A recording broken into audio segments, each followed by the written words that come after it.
CBS News 24/7 on wildfire watch out west. Look at this. On the left, you see the state of Colorado on fire there. And then right next to it is the smoke in the distance from a fire burning in Washington state.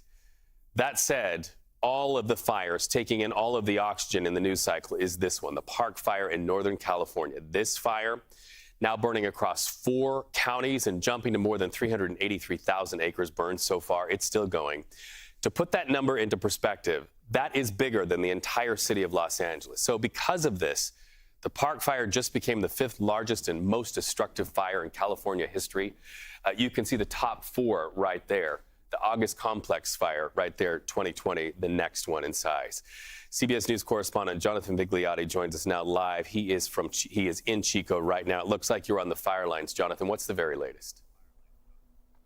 Yeah, what is left of this fire line here. Good afternoon to you, Reed. The fire grew overnight by about 10,000 acres. That's actually positive news, considering how explosive this fire has been. Cooler conditions overnight really helped fire crews get a little bit of an upper hand. We were on one of the front lines with them earlier this morning as crews were actually setting what is known as backfires, literally burning dry vegetation to try to cut the main fire off. All that dry vegetation, fuel for fire. Without it, this monster fire can't feed, and it is a strategy that has been effective. 14% containment at this hour, and we're expecting crews to continue with these backburns throughout the day, conditions pending. The biggest concern being tomorrow and throughout the rest of the week. We're talking triple-digit heat, which could lead to that explosiveness.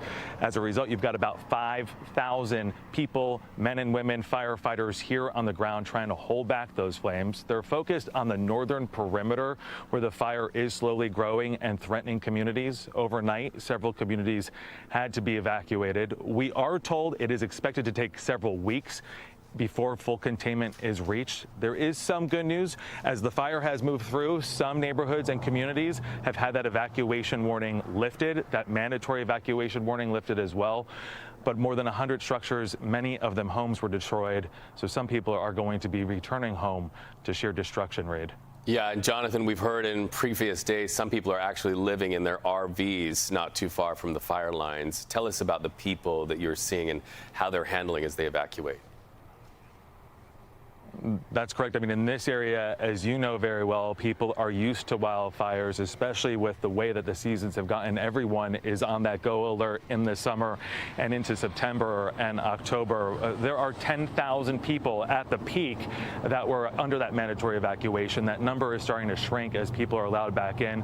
But a lot of desperate scenes. We've seen people living out of their cars in parking lots, others in campers, all of them desperately wanting to know the state of their homes, especially in those communities that have been hardest hit, like Forest Ranch. We're just a few miles from it, and we can tell you we have seen a number of homes that were destroyed in this blaze. Jonathan, we're fortunate to have you telling these stories. Jonathan Vigliotti, thank you so much. Be safe up there, my friend. Another California fire has us riding our video feeds and our monitors. Look at this. This is Southern California. You're looking at the Nixon Fire in Riverside County. That's 60 miles away from Los Angeles. So far, this fire has burned almost 4,000 acres. And look at that. In the sky, a lot of smoke. That smoke just doesn't stay over Riverside County.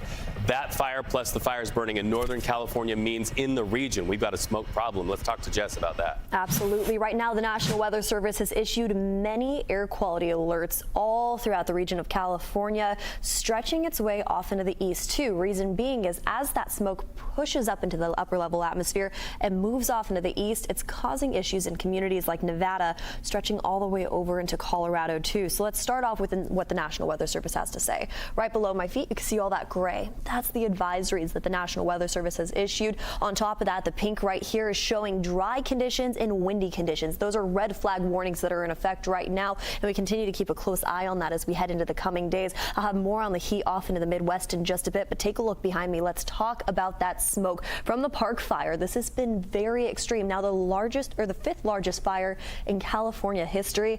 And as that smoke at the surface level starts to lift into the upper level atmosphere, it tracks off into the east, bringing with it lots of issues throughout communities anywhere from Utah, stretching all the way over into Colorado. Right now, you see that smoke plume still dissipating its way over into those communities. Now, we continue to keep a close eye on that as we head into the rest of this week, and we have lots to talk about when it comes to heat stretching over into communities just past Colorado, where daytime highs are well above average. Right now, heat warnings in effect anywhere from the south stretching all the way up into the Dakotas. More on that in a bit. For now, over to you, Reed.